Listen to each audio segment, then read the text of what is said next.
വിവിധ ആവശ്യങ്ങൾ ഉന്നയിച്ച് news paper agents association Kerala സംസ്ഥാന കമ്മിറ്റിയുടെ നേതൃത്വത്തിൽ പത്രം ഓഫീസുകളിലേക്ക് പ്രതിഷേധ മാർച്ചും ധർണയും നടത്തുമെന്ന് സംസ്ഥാന പ്രസിഡന്റ് സത്താർ പി.കെ. വയനാട് വാർത്താസമ്മേളനത്തിൽ അറിയിച്ചു.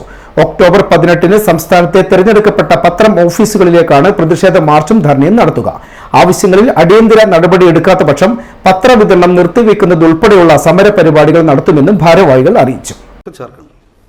പക്ഷേ ഇവിടെ യഥാർത്ഥത്തിൽ ഈ വാർഷിക കോപ്പിയുടെ കമ്മീഷൻ എന്ന് പറയുന്നത് നിലവിൽ ഇപ്പോൾ പത്രം വില വർദ്ധിപ്പിച്ചതിന് ശേഷം ഞങ്ങളുടെ കമ്മീഷൻ 72 രൂപയാണ് ഒരു മാസവരിയിൽ ഞങ്ങൾക്ക് കിട്ടുന്നത്. പക്ഷേ വാർഷിക വരി ചേർക്കുമ്പോൾ ചില പത്രങ്ങൾ അതിന് കമ്മീഷൻ ഗണ്യമായിട്ട് കുറയ്ക്കുകയാണ്. അത് 60 രൂപയാണ്. ഇപ്പോൾ നിലവിൽ 48 രൂപയാണ്. പത്രം വർദ്ധിപ്പിച്ചപ്പോൾ ഞങ്ങൾക്ക് കിട്ടുന്ന 60 രൂപ മാത്രമാണ്. നിരവധി തവണ ഇത് സംബന്ധിച്ച് ഞങ്ങൾ ബന്ധപ്പെട്ടവർക്കൊക്കെ നിവേദനങ്ങൾ കൊടുത്തിട്ടുണ്ട്.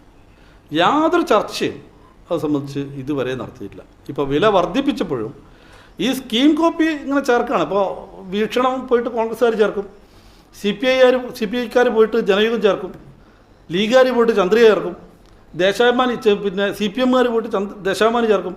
പക്ഷേ അങ്ങനെ ചേർക്കുന്ന വാർഷിക വരി യഥാർത്ഥത്തിൽ അത് കൊടുക്കുന്ന ഏജൻറ്റുമാർക്ക് യാതൊരു ഗുണമില്ല എന്നുള്ള അർത്ഥമല്ല. എന്ന് വെച്ചാൽ അവർ മാസവരിയായിട്ട് ഇട്ടുകൊണ്ടിരിക്കുന്ന ഒരു പത്രത്തിനെയാണ് പലപ്പോഴും അതിൻ്റെ 80% ഈ വാർഷിക വരിയായിട്ട് അവർ ചേർക്കുന്നത്.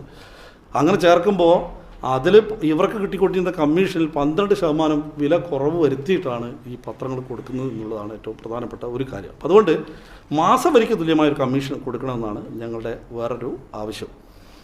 ആവശ്യങ്ങൾ ചർച്ച പോലും ചെയ്യാൻ വിളിക്കാതെ നിഷേധാത്മക നിലപാടുകൾ സ്വീകരിക്കുന്ന പത്ര ഓഫീസുകളിലേക്കാണ് തുടക്കത്തിൽ മാർച്ച് നടത്തുന്നത്. ഒക്ടോബർ 18-ന് മലയാള മനോരമ കോഴിക്കോട് ഓഫീസിന് മുന്നിലും കണ്ണൂർ ദേശാഭിമാനി യൂണിറ്റിന് മുൻപിലുമാണ് ഉച്ചയ്ക്ക് 2:30-ന് പ്രതിഷേധ മാർച്ചും ധർണയും നടത്തുക.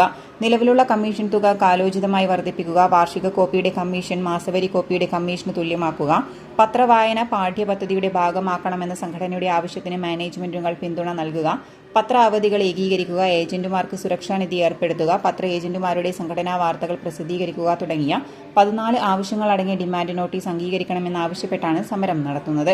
വർഷത്തിൽ 360 ദിവസവും ജോലി ചെയ്യാൻ വിധിക്കപ്പെട്ട അപൂർവം തൊഴിൽ മേഖലകളിലൊന്നാണ് പത്രമേഖല. എന്നാൽ തങ്ങൾക്ക് യാതൊരുവിധ ആനുകൂല്യങ്ങളോ തൊഴിൽ സുരക്ഷയോ സർക്കാർ ആനുകൂല്യങ്ങളോ നൽകുന്നില്ല. വല്ലപ്പോഴും പത്രവില വർദ്ധിക്കുമ്പോൾ മാത്രമാണ് ഇവരുടെ വരുമാനത്തിൽ നാമമാത്രമായ വർധനയെങ്കിലും ലഭിക്കുന്നതെന്നും ഇവർ പറഞ്ഞു. ഇന്ധനവില വർധനവും പത്രവിതരണത്തിന് ആളുകളെ ലഭിക്കാത്ത സാഹചര്യവും കാരണം ഈ മേഖല കടുത്ത പ്രതിസന്ധിയും നേരിടുകയാണ്. മുന്നോട്ട് വെച്ച ആവശ്യങ്ങളിൽ അടിയന്തര നടപടിയെടുക്കാത്ത പക്ഷം പത്രവിതരണം നിർത്തിവെക്കുന്നതുൾപ്പെടെയുള്ള സമരപരിപാടികൾ നടത്തുമെന്നും ഭാരവാഹികൾ വാർത്താ സമ്മേളനത്തിൽ അറിയിച്ചു. ചീക്കു കരിപ്പൂർ, അജീഷ് കോഴിക്കോട്, ജനാർദ്ദനൻ കാസർഗോഡ്, സോമൻ കണ്ണൂർ എന്നിവരും വാർത്താ സമ്മേളനത്തിൽ പങ്കെടുത്തു.